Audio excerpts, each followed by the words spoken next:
아멘. 오늘도 하나님의 말씀 앞에 나오신 성도님들 주님의 이름으로 환영하고 축복합니다. 여전히 오늘도 우리에게 가장 선하신 분, 우리가 마땅히 의지하여 힘을 얻을 수 있는 분은 오직 여호와 하나님이심을 기억하면서 구원의 길에서 멀어지게 하는 죄악과 우리가 더 멀어지고 또 죄악을 버리는 시간 되기를 소망합니다. 하나님께서 계속하여서 우리를 생명의 길로 인도하기를 원하시지만 미련하고 무지한 우리들이 죄악을 선택하여 자꾸 주님과 멀어질 수밖에 없음을 우리 기억하며 부디 생명의 길을 선택하시고 또 그 길로 나아가기를 결단하시는 성도님들 되시기를 축복합니다. 오늘은 이제 여로보암의 가문이 멸망의 수순을 밟게 되는 그 과정 중의 이야기를 보게 됩니다. 하나님께서는 왕이라는 이름과는 전혀 가깝지가 않았던 인생, 신하로서의 인생을 살던, 또 어떻게 보면 비주류, 조연으로서의 인생을 살던 여로보암을 10개 지파 왕으로 세워주셨습니다. 그리고 11장 38절 말씀에 보면은 우리가 잘 알듯이 다윗에게 하셨던 언약과 비슷한 그 언약, 내가 만일 내가 명령한 모든 일을 순종하고 내 길로 행하면 내가 너와 함께 있어 내가 다윗을 위하여 세운 것과 같이 너를 위하여 견고한 집을 세우고 이스라엘을 내게 주리라라고 그렇게 말씀하셨었는데 그 말씀을 기억하지 못하고 여로보암은 자신의 길을 따로 개척함으로 하나님의 언약이 이루어질 수 없는 인생을 살았습니다. 안타깝게 언약을 이루는 삶을 살기보다 언약을 지키지 못해 그 왕권과 집안이 견고한 집이 아니라 바람과 창수에도 쉽게 요동하는 집이 되어버렸던 것입니다. 마태복음 7장에서 하나님의 말씀을 듣고 행하는 자, 그런 사람은 반석 위에 집을 짓는 지혜로운 사람이라고 하셨지만 하나님의 말씀을 들었지만 행하지 않는 자는 모래 위에 집을 지어서 결국에 비가 내리고 창수가 나고 바람이 불면 그 집은 쉬 무너지는 집이 된다고 하셨습니다. 오늘 우리에게 울려 퍼지는 주님의 음성인 줄 믿습니다. 멸망을 향하고 이리저리 흔들리다가 악으로 빠지는 인생이 아니라 반석 위에 든든히 서서 견고해지는 인생을 살기를 원하는데 그러기 위해서 우리 하나님의 말씀을 듣고 준행하는 하나님의 백성들 되어야 할 줄 믿습니다. 오늘 본문 말씀은 이제 14장 1절 말씀부터 시작되는데 그때에라는 말로 시작됩니다.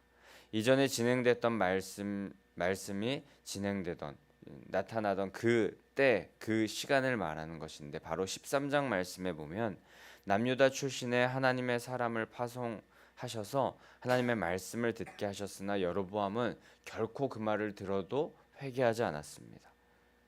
어제 본문에서는 늙은 선지자는 듣고 돌이키면서 그렇게 자신의 죄악을 다시 바라보면서 돌이켰지만 여로보암은 끝까지 강팍한 모습을 보였습니다.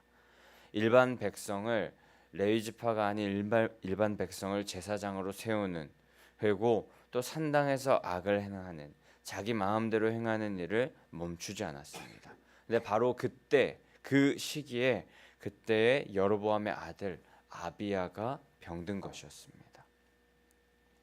아버지의 죄로, 아버지의 잘못으로, 아버지의 하나님을 온전히 따르지 못함으로 아들이 병들게 된 것입니다. 보통 성경에서 질병이라고 한다면 하나님께 불순종한 자에게 내려진 징벌 중에 하나로 묘사되곤 합니다. 하나님께서는 지금 아들의 질병을 통하여서 여로보암에게 말씀하고 계시는 것이었습니다. 모든 사람의 질병이 하나님의 징벌이라고 말할 수는 없겠지만 지금 여로보암의 아들에게 내려진 질병은 여로보암의 불순종 때문이라는 것을 우리는 잘 알고 있습니다. 그런데 이렇게 하나님께서 위기, 어려움 이것을 허락하시는 이유, 질병이나 문제를 허락하시는 이유, 그것은 하나님께서 그 사람을 죽이려고, 그 사람을 이 질병으로 완전히 삶에서 떠나가게 하려는 그런 의도가 절대 아님을 우리가 기억해야 할 것입니다. 여호와의 말씀이니라. 너희를 향한 나의 생각을 내가 아나니 평안이요 재앙이 아니니라. 너희에게 미래와 희망을 주는 것이니라. 아멘. 그렇습니다. 우리가 너무나도 잘 아는 예레미야 29장 11절 말씀인데 하나님의 생각은 평안입니다. 우리에게 재앙을 주고 죽음을 주고 멸망을 주려 하시는 것이 아닙니다. 아들 아비야가 질병을 얻게 되었고 질병을 그 삶 가운데 받게 되었는데 아버지 여로보암의 마음을 그 질병을 통하여서 움직이시고 또 다시 다윗에게 하셨던 언약, 그 비슷한 언약을 기억해 하시기 위함이고 또 그것을 기억해 하셔서 바른 길로 나아가게 하려는 하나님의 사랑이 담긴 사인이었습니다. 위기를 허락하시는 하나님의 참 뜻을 우리가 헤아려야 할 줄 믿습니다. 그리고 그 위기를 기회로 변화시키셔서 미래와 희망을 쟁취하시는 성도님들 되셔야 할 줄 믿습니다. 우리에게도 분명히 그 여로보암과 같은 그 때가 찾아올 수 있습니다. 누군가는 그때가 완전히 멸망하고 무너지는 때, 멸망의 때, 죽음의 때라고 말하지만 절대 우리 하나님의 백성들, 그리스도인들에게는 끝날 때까지 끝난 게 아닌 줄 믿습니다. 하나님은 끝까지 우리를 생명의 길로 인도하려 하심을 기억하면서 완전히 돌이켜서 그 때가 우리 가운데 생긴다면, 우리 가운데 온다면 그것을 기회로 만드시는 성도님들 되시기를 축복합니다. 하지만 안타깝게 여로보암은 하나님께서 주시는 이 기회를 하나님의 사인으로 받아들이질 못합니다.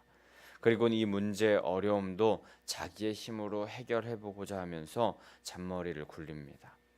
자기의 생각, 자신의 판단대로 계속하여서 북이스라엘을 다스렸던 이 여로보암, 이 어려움과 문제 가운데도 자신의 생각을 계속하여서 자신의 생각대로 하려고 잔머리를 굴리고 있는 것입니다. 아히야라는 선지자를 이때 여로보암이 찾게 되는데 이는 자신이 10지파의 지도자가 될 것임을 11장에서 예언하여서 그 말씀을 그대로 그 말씀이 이루어짐을 보았던 그런 선지자였습니다. 그에게 가서 아이가 어떻게 될지를 묻게 됩니다. 근데 아마 성경에 나오지는 않았지만 지금 여로보암의 행보로 보아서는 세상에서 아이를 고칠 만한 그런 의사는 다 불러보았을 것 같고 해볼 수 있는 것은 다 해봤지만 안 돼서 그때서야 비로소 아히야 선지자를 찾았던 것 같습니다. 그런데 그 아히야 선지자도 그저 사람이었고 결국에 여로보암은 하나님을 찾으라는 이 위기와 어려움의 시간 속에서 인간만 찾고 또 사람의 꾀만 찾고 자신의 힘과 능력만 의지하는 어리석은 모습을 이 여로보암은 계속하여서 보였던 것입니다. 결국에 아히야 선지자를 찾아갑니다. 그런데 그때에 자신이 직접 가면 될 것을 자신의 아내를 대신 보냅니다. 그리고 자신의 아내인 것도 못 알아보게 하기 위해서 변장을 하고 가라고 말합니다. 근데 여기서 자신이 직접 가지 않은 이유, 그리고 자신의 아내인 것을 알아보지 못하게 한 이유, 그것을 제가 묵상해 보면서 생각해 볼 때 두 가지 정도 이유가 있었을 것 같습니다. 첫째로는 아히야를 통하여서 언약하신 하나님의 말씀을 자신이 지금 온전히 지켜내지 못하고 있기 때문에 순종하지 않고 살고 있다는 그 생각 때문에 자신이 직접 가서 말하는 것이 부담스럽게 느껴지기도 했었을 것이고 또 민망하고 면목이 없기도 했을 것입니다. 하지만 그런데 이런 이유로 한다면은 한번 창피하고 아들을 살리는 것에 좀 쓰임 받았어야겠지만 또 다른 이유가 하나 있었을 것이라고 생각하는데 바로 아들이 이렇게 병에 걸리고 아픔에도 자신은 지금까지 고수한 이 자신의 길, 여로보암의 길, 죽음으로 향하는 그 길, 그 길을 끝까지 고수하고 중단하고 싶은 마음이 눈꼽만큼도 없었기 때문에 직접 그곳에 가지 않고 아내도 변장시켜서 가지 않았나 생각이 들었습니다. 여로보암은 잘못된 종교 정책, 잘못된 자신의 생각을 돌이킬 마음이 없었고 하나님의 말씀을 듣고 순종할 마음은 더더욱 없었던 것입니다. 아내를 변장시켜 평범한 신분인 것처럼 숨기기 위하여서 선지자에게 방문할 때도 아주 평범한 서민들이 선지자에게 바쳤던 과자 어, 떡 10개, 과자 그리고 꿀 한 병을 가져가게 됩니다. 그리고 3절 말씀 후반절에도 보면 이 아이가 어떻게 될지 알게 하리라 라고 그렇게 말하는데 이 뉘앙스가 마치 제가 보기에는 죽든 말든 상관이 없긴 한데 이 아이가 어떻게 되는지는 알아보고 와라 라는 그런 의미로 들렸습니다. 아이를 살리기 위해서 무엇이든지 해야 한다는 그 부모의 마음, 부모의 태도가 나와야 하지만 지금 그는 자신의 행동, 자신의 태도, 자신의 모습, 자신의 지금 나라를 다스리는 모습 그것에만 지금 집중하여서 자신의 생각에만 완전히 집중되어서 그것을 자신의 생각을 전혀 수정할 의지가 없고 또 회개하고자 하는 마음도 없고 아이를 살리고자 하는 간절한 마음도 없이 죽게 될지 살게 될지 알아보라고만 하는 그런 모습을 보입니다. 이렇게까지 악해지는 것이 인간인 것 같습니다. 자신의 뜻을 쟁취하기 위하여서 행하기 위하여서 물불 가리지 않고 달려들며 이제는 그 아들이 걸림돌이 된다면 그 아들도 치워버리는 모습을 보이는 것 같습니다. 알고도 죄를 짓는 것 같은 모습을 띠고 있습니다. 부디 우리는 이런 무자비한 자가 되지 않기를 원합니다. 로마서 1장에는 하나님을 마음에 두기 싫어하는 자들에 대한 모습이 나타납니다. 로마서 1장 28절로 32절까지의 말씀인데 또한 그들이 마음에 하나님 두기를 싫어하며 하나님께서 그들을 그 상실한 마음대로 내버려 두사 합당하지 못한 일을 하게 하셨으니 곧 모든 불의, 추악, 탐욕, 악의가 가득한 자요 시기, 살인, 분쟁, 사기, 악독이 가득한 자요 수군수군하는 자요 비방하는 자요 하나님께서 미워하시는 자요 능욕하는 자요 교만한 자요 자랑하는 자요 악을 도모하는 자요 부모를 거역하는 자요 우매한 자요 배악한 자요 무정한 자요 무자비한 자라. 그들이 이 같은 일을 행하는 자는 사형에 해당한다고 하나님께서 정하심을 알고도 자기들만 행할 뿐 아니라 또한 그런 일을 행하는 자들을 옳다 하느니라. 아멘. 이 말씀이 여로보암의 모습과 너무나도 닮아 있었던 것 같습니다. 근데 우리는 부디 하나님을 마음에 두기를 사모하는 자 되어서 합당한 일, 하나님께서 원하시는 일, 합당한 일을 행하는 자 되기를 소망합니다. 자비롭고 사랑이 많으신 주님의 성품을 닮아가는 하나님의 사람들이 다 되시기를 소망합니다. 결국에 그렇게 변장을 하고 갔지만 하나님은 아이야 선지자에게 이미 여로보암의 계획을 모두 알려주신 상태였습니다. 그래서 여로보암의 아내가 이렇게 오는 발소리만 듣고도 단숨에 알아채고 문을 열고 들어올 때에 그 발소리를 듣고 여로보암의 아내여 들어오라 라고 그렇게 말하면서 아히야 선지자가 이 여로보암 아내를 맞이합니다. 이 성경을 읽을 때 저는 굉장히 깜짝 사무치듯 놀랐을 것이고 또 정말 자신은 그 여로보암의 아내는 이 앞에서 숨길 것이 없구나 그런 마음이 들었을 것 같습니다. 깜짝 놀란 그런 여로보암의 아내 그 모습을 우리가 말씀에서 보게 되는데 그리고는 여로보암이 하나님의 은혜로 이스라엘의 주권자가 되었었지만 정직한 일을 행하지 않고 이전 많은 사람들보다 더 큰 악을 행하고 우상을 만들어서 하나님을 노엽게 하였다라고 여로보암의 잘못된 말을 여로보암의 아내에게 전달합니다. 여로보암이 새롭게 개척한 아주 악한 길, 여로보암의 길을 만들어낸 이 죄악을 하나님께서 말씀하시는 것이 없습니다. 결국 그리고 그런 잘못된 일을 행한, 하나님 앞에서 죄악을 행한 여로보암의 집에 재앙을 내리게 될 것이고, 여로보암에게 속한 산에 그 가문을 모두 끊어버리겠다 말씀하셨습니다.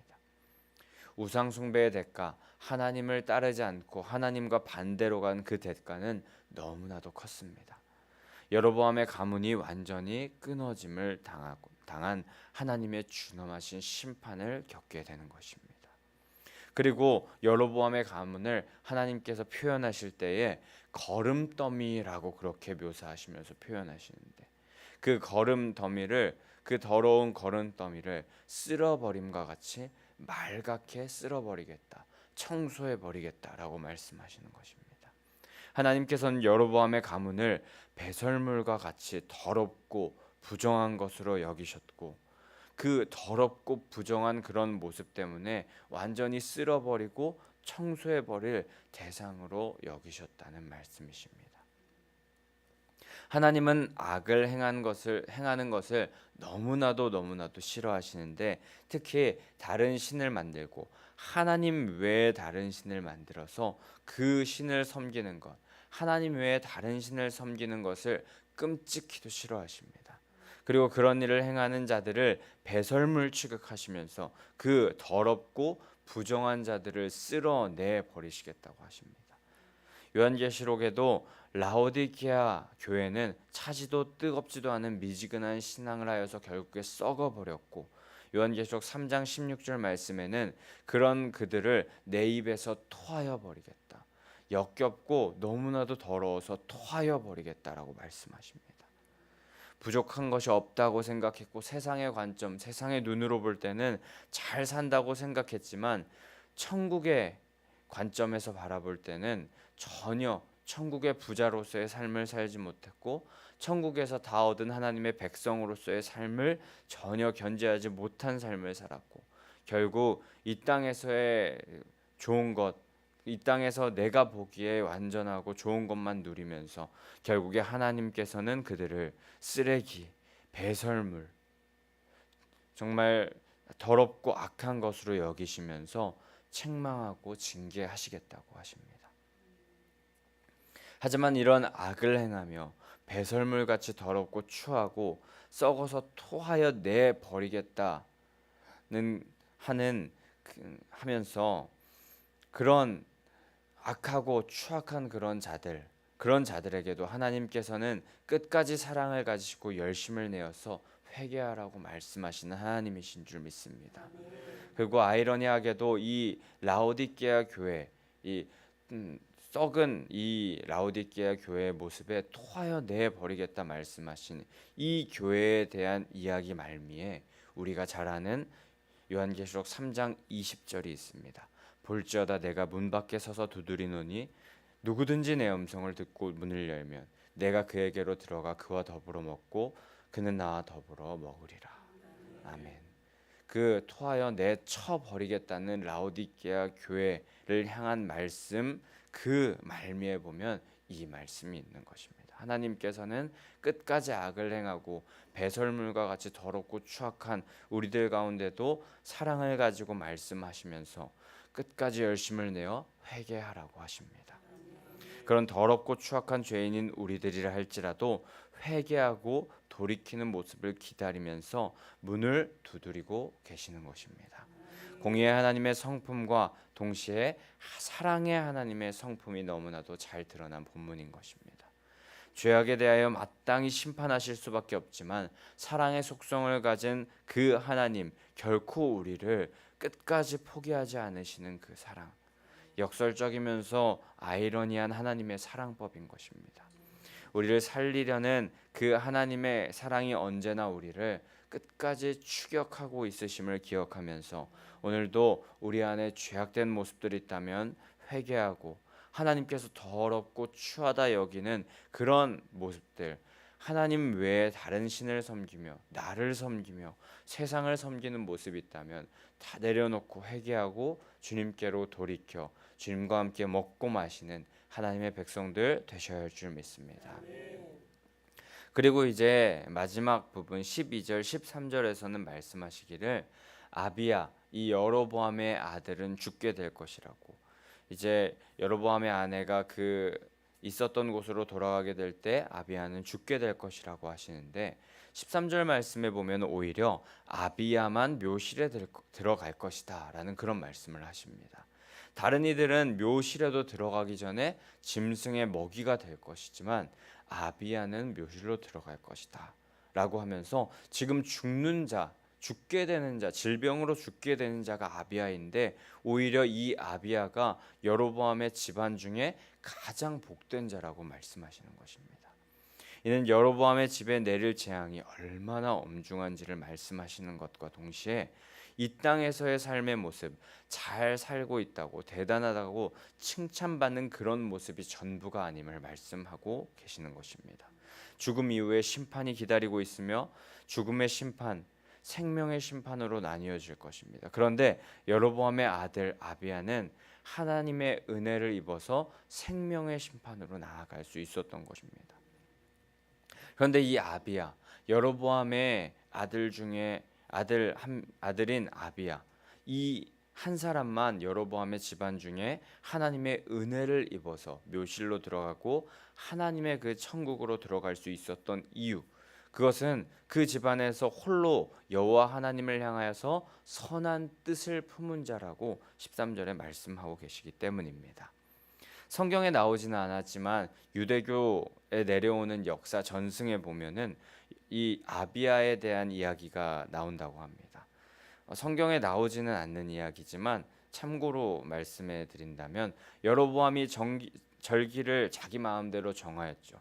그래서 자기 마음대로 그 하나님의 절기가 아닌 자신의 절기를 지키라고 하면서 금송아지를 만들었는데 그 북이스라엘에서 그것을 따르지 않고 하나님의 절기를 지키려는 자들이 있었다고 합니다. 근데 그렇게 하나님의 절기를 지키려고 하는 자들을 여로보암은 저지하고 막았었는데 이때 아비야가 몰래 그 절기를 지키러 예루살렘을 향하여 가는 백성들을 향해 세운 장애물 그리고 여러 어려움들을 치워주면서 바른 절기 또 예루살렘을 향하여서 하나님을 예배하게 가는 그 사람들을 돕고 장려했었다고 합니다. 결국에 하나님을 붙잡는 자, 하나님을 의지하며 하나님께서 진정한 왕임을 고백하는 그런 자에게 생명이 있고 생명을 얻게 되는 것이었습니다. 오늘도 엄중한 하나님의 경고의 말씀을 우리가 들어야 할 것이며 생명을 향하여 나아가길 소원하는 모든 성도님들 되셔야 할 줄 믿습니다. 세상에서 말하는 복과 하나님의 복은 분명히 차이가 있습니다. 근데 우린 눈에 보이지 않는다고 해서 지금 내 삶 가운데 그대로 나타나지 않는다고 하여서 하나님의 복, 하나님의 놀라우신 축복을 가볍게 여기고 등한시 여길 때가 너무나도 많음을 우리는 깨닫고 바른 길을 선택해야 할 줄 믿습니다. 오늘 이 새벽에 주님이 주시는 복을 누리는 자가 되어야 할 텐데 그러기 위하여서 우리는 다윗의 길이 아닌 여로보암의 길로 가고 있던 죄악된 모습이 있다면 하나님 앞에 회개하고 문을 두드리시는 주님, 그 주님께 문을 열어드리고 하나님의 말씀에 응답해야 할 것입니다.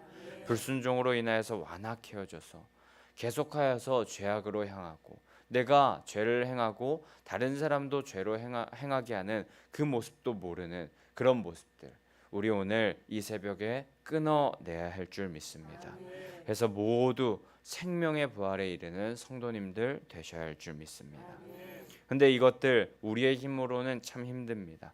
결단하고 노력하면서 나 그렇게 살아가야지 그렇게 나아가는 것 그 모습은 우리가 삶에서 이미 경험해 보았듯이 다시 넘어지게 하는 것 다시 넘어지는 것이 현실입니다. 그러기에 우리는 주님께서 부활하셔서 다 성취하고 이루어 놓으신 그 능력을 의지해야 할 줄 믿습니다. 우린 그저 하나님의 성취하신 것들을 믿기만 하면 하나님께서 다 그 이미 이루어 놓으신 것을 우리에게 누리게 하신다고 말씀하셨습니다. 믿고 의지하며 하나님 중심의 신앙을 하려 할 때 부활하신 주님께서 우리와 성령으로 동행하셔서 우리로선 불가능했던, 우리로서는 안 되었던 모든 것들을 가능케 하여 주실 줄 믿습니다. 오늘 나로서는 안 되는 일들 완벽하게 성취하실 주님과 함께 나아가는 믿음의 성도님들 되셔서 여로보암의 길이 아닌 다윗의 길을 택하고 다윗의 길로 나아가서 하나님의 영원한 복을 받아 누리시는 성도님들 되시길 간절히 소망하고 축복합니다.